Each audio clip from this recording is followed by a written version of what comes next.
নমস্কার বন্ধুরা। সম্প্রতি অনেকেই জানতে পেরেছেন যে AAY, PHH ও SPHH ক্যাটাগরির অনেক রেশন কার্ড বাতিল হয়েছে। ফলে অনেকের মনে প্রশ্ন, আমার রেশন কার্ডও কি বাতিল হয়েছে?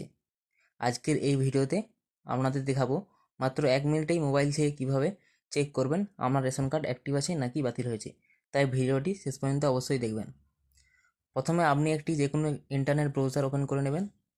আমি এক্ষেত্রে গুগল ওপেন করেছি। ওপেন করার পর ফুড FOOD gov.in সার্চ করবেন। সার্চ করার পর এই যে প্রথম ওয়েবসাইটটি আসবে food.wb.gov.in, এটাতে ক্লিক করবেন। ক্লিক করার পর এই ওয়েবসাইটটি আসবে। এই ওয়েবসাইটে একটু নিচের দিকে স্ক্রল করবেন। যদি স্ক্রল করার পর দেখবেন ভেরিফাই রেশন কার্ড, এটাতে ক্লিক করবেন।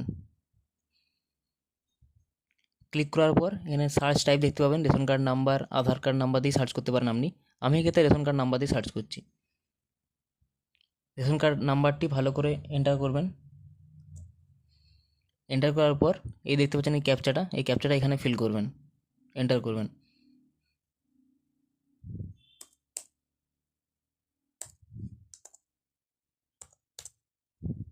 তারপরে সার্চ করবেন।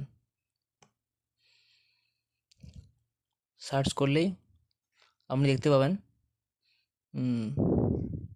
এই লাস্টে দেখতে পাবেন স্ট্যাটাস দেখুন আমারটা এখানে অ্যাক্টিভ রয়েছে, কিন্তু এখানে যদি দেখতে পান ইনঅ্যাক্টিভ, তাহলে আপনি বুঝবেন আপনার রেশন কার্ডটি বাতিল হয়েছে। এই বাতিল করার মূলত কারণটাই মনে হয় মেনলি ইনকামের জন্যই বাতিল করছে। তবে দেখা যাক কি আগে কি হয়।